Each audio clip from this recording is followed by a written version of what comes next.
Very good evening to all of you. In this video, I am going to talk about uterine bleeding. बहुत important topic है university exam के लिए, ठीक है। MCQ के लिए उतना इंपॉर्टेंट नहीं है। यहाँ पे मैं दो प्रोसेस फॉलो करूँगा।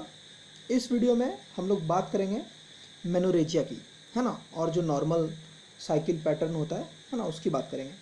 और इसके नेक्स्ट वीडियो में जो हमारा 4 बच जाएगा, that is polymenorrhoea, metrorrhagia, oligomenorrhoea and hypomenorrhoea, है ना, उस पर बात करेंगे, ठीक है। तो चलिए स्टार्ट करते हैं। तो एबनॉर्मल यूट्राइन ब्लीडिंग को जानने से पहले जो नॉर्मल डेटा है ना मेंस्ट्रुअल साइकिल का, वो हमें पता होना चाहिए। यहाँ पे एक दो कंट्रोवर्सी भी है, ठीक है, उसके बारे में भी हम लोग बात करेंगे। अगर पूछा जाए नॉर्मल लेंथ ऑफ साइकिल, तो वो 21 से 35 डेज़ का होता है, और अगर कोई एक वैल्यू चूज़ करना हो तो 28 days. Number of days of bleeding पूछा जाए तो 4 to 5 डेज, है ना। अगर ये ऑप्शन में ना हो तो 2 to 7 days. Normal blood loss 5 to 80 millilitre. Controversy number 1 जो हमारे बुक में लिखा हुआ रहता है वो 20 to 80 मिलीलीटर है, ठीक है।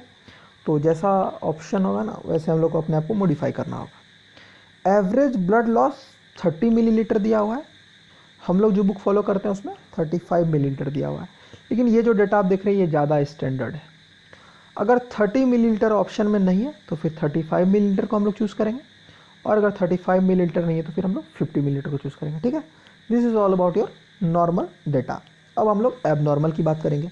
Talking about definition of abnormal uterine bleeding, तो मैंने अभी आपको जितना डेटा बताया है ना, उससे अगर कोई भी चीज़ डेविएशन करता है ना, उससे अगर एक भी पॉइंट डेविएट होते हैं तो हम लोग वैसे ब्लीडिंग को एटिपिकल और एबनॉर्मल यूट्राइन ब्लीडिंग बोलेंगे। बट यूनिवर्सिटी में हमें क्या लिखना पड़ेगा? Any uterine bleeding outside the normal VDRF, ठीक है। मैंने ये VDRF निमोनिक क्यों यूज़ किया है, इसको आप लोग रिलेट कीजिएगा VDRL से, ठीक है। तो ये याद रहेगा। V for volume, D for duration, R for regularity और फ्रीक्वेंसी, ठीक है। तो any uterine bleeding outside the normal VDRF is known as abnormal uterine bleeding. तो जो फर्स्ट पैटर्न है एबनॉर्मल यूट्राइन ब्लीडिंग का, दैट इज़ मेनोरेजिया। इसका definition क्या है? एबनॉर्मली लॉन्ग और हैवी मेंसेस। अगर ये लाइन आपको अच्छे से याद है ना, तो आगे का डेफिनेशन आप खुद बना सकते हैं। लॉन्ग मतलब क्या? ड्यूरेशन की बात हो रही है, और हैवी का मतलब ब्लड के अमाउंट की बात हो रही है। तो कितना लॉन्ग होना चाहिए जब हम बोलेंगे मेनोरेजिया? मोर देन 7 डेज, है ना। क्यों? क्योंकि 2 to 7 डेज तो हम लोग को पता है ये नॉर्मल है। और जो ब्लड लॉस है वो कितना होना चाहिए? मोर देन और इक्वल टू 85 मिलीलीटर, ठीक है ना। तभी हम लोग बोलेंगे क्या मेनोरेजिया है। Not talking about cause. Cause में एक तो ऑर्गेनिक कॉज है, दूसरा फंक्शनल कॉज है। फंक्शनल में एज यूजुअल जो हाइपोथैलेमो पिट्यूटरी एक्सिस है उसमें कहीं ना कहीं कुछ डिस्टर्बेंस हुआ होगा, ठीक है। तो वही मैंने यहाँ पे लिख रखा है, functional menorrhagia is due to disturbed hypothalamo pituitary ovarian endometrial axis. Not talking about organic cause, तो ऑर्गेनिक काउज को हम लोग बिना निमोनिक के भी याद कर सकते हैं। ब्लड से रिलेटेड तो अगर कोई ऐसा हिमेटोलॉजिकल कंडीशन है जहाँ पे कि हमें ब्लड कोगुलेशन में दिक्कत आ रही है, जैसे कि von Willebrand disease, ITP, idiopathic thrombocytopenic purpura, platelets deficiency, leukaemia, तो वहाँ पे हमें मेनोरेजिया देखने के लिए मिलेगा।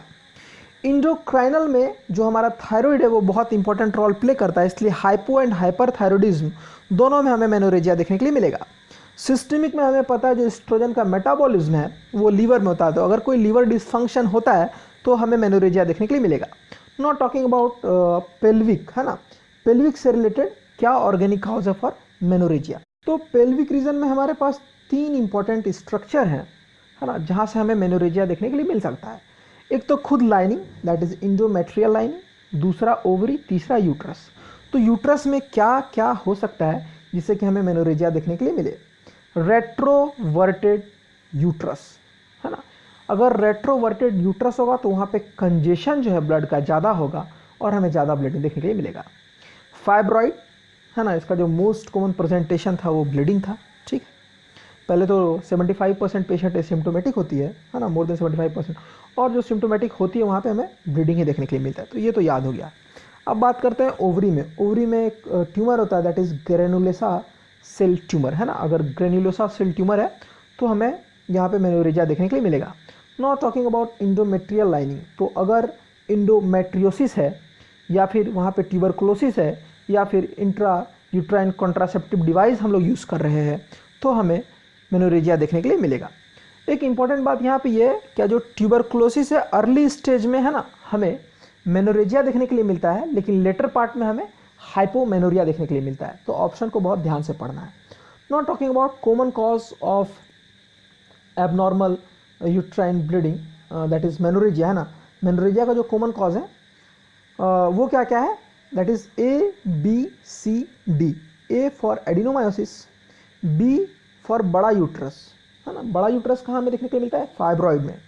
C for chronic ट्यूबो ovarian mass and D for DUB, that is dysfunctional uterine bleeding. ये सारा अपने में अलग अलग टॉपिक है ना, जिसका वीडियो ऑलरेडी मैंने अपलोड कर रखा है, आप लोग उसको देखें।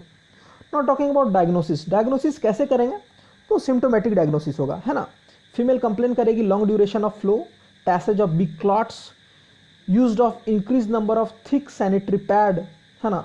इतना ज़्यादा ब्लड लॉस हुआ है क्या, वो एनीमिक आपको दिखेगी, ठीक है। तो इससे हम डायग्नोसिस करेंगे। और ट्रीटमेंट क्या, तो हमें पता है जो अंडरलाइंग कॉज है उसको ट्रीट करना है ना, उससे फीमेल जो वो ठीक हो जाएगी।